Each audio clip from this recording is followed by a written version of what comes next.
बाल गोपाल के सभी दोस्तों को वृंदा की ओर से हरे कृष्णा। श्री सनातन गोस्वामी जो बहुत ही महान वैष्णव संत हैं, जिनके लिए राधा मदन मोहन जी ने बिना नमक की बाटी खाई। आइए श्री सनातन गोस्वामी जी को प्रणाम करें।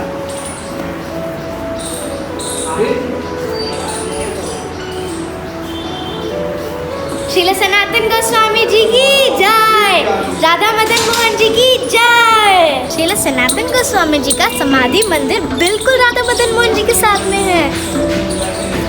तो आज मैं आपको बताऊंगी कि राधा मदन मोहन जी श्री सनातन गोस्वामी जी के पास कैसे आए। श्री चैतन्य महाप्रभु जी के आग्रह पर श्री सनातन गोस्वामी जी वृंदावन में आ गए और यहीं पर अपना भजन करने लगे। वह रोज गोवर्धन जी की परिक्रमा करते और मधुकरी से जो मिलता उसी को ग्रहण करते। मधुकरी मतलब घर घर जाके भिक्षा मांगना। श्री सनातन गोस्वामी जी एक दिन मथुरा में भिक्षा मांग रहे थे, तो वे एक मथुरा के ब्राह्मण चौबे जी के घर पे पहुँचे। वहाँ उन्होंने एक बड़ा ही अद्भुत दृश्य देखा। चौबे जी की पत्नी भोजन बना रही थी और साथ ही दातुन भी कर रही थी। उसी दातुन का दूसरा हिस्सा भोजन में घुमा रही थी। भोजन बनाने के बाद उन्होंने आवाज लगाई, ओ मन्ना सन्ना आके खाना खा लो। सनातन गोस्वामी जी ने देखा कि मदन मोहन जी के ऑल्टर में से एक बच्चे के रूप में निकलकर उनके सदना के साथ माँ की गोद में बैठकर भोजन करने लगे। कुछ देर बाद उन्होंने मदना सदना को खेलते देखा और सदना के हारने पर वह भगवान को पीठ पर उठाकर भागने लगा। जब भगवान हारे तो वह जाकर ऑल्टर में विग्रह बनकर खड़े हो गए। सदना जोर जोर से रोने लगा और भगवान को चीटर चीटर चीटर कहने लगा। तभी चौबे जी ने बाहर श्री सनातन गोस्वामी जी को खड़े देखा और उन्हें अपने घर प्रसाद के लिए बुलाया।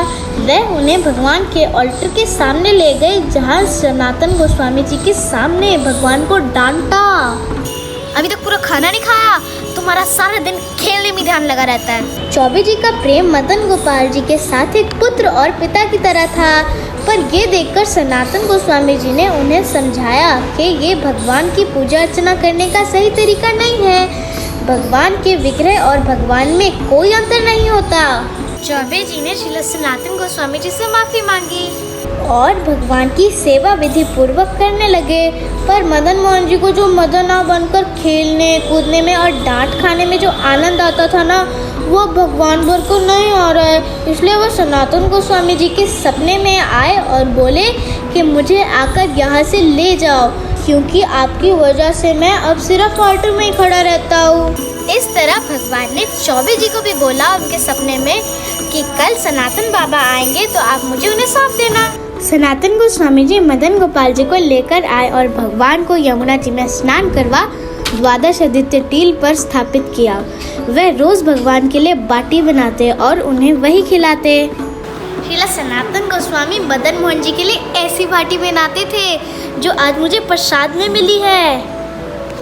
पर भगवान तो है चटोरे, इसलिए भगवान बोले, अरे कभी तो मेरी बाटी में नमक डाल दिया करो। सनातन गोस्वामी जी बोले, मैं तो बूढ़ा और गरीब हूँ, बस यही है मेरे पास। उसी समय एक सॉल्ट मर्चेंट रामदास कपूर अपना जहाज यमुना जी में से लेकर आगरा जा रहे थे। उनका जहाज यमुना जी में फंस गया।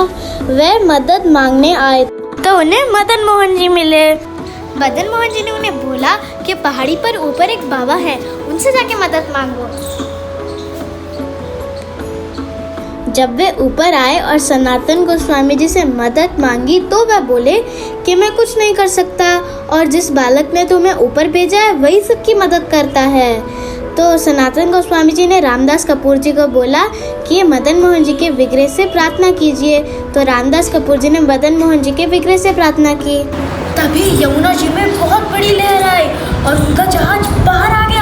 रामदास कपूर जी आगरा गए और बहुत धन कमाकर वापस आए और सनातन गोस्वामी जी को देने लगे।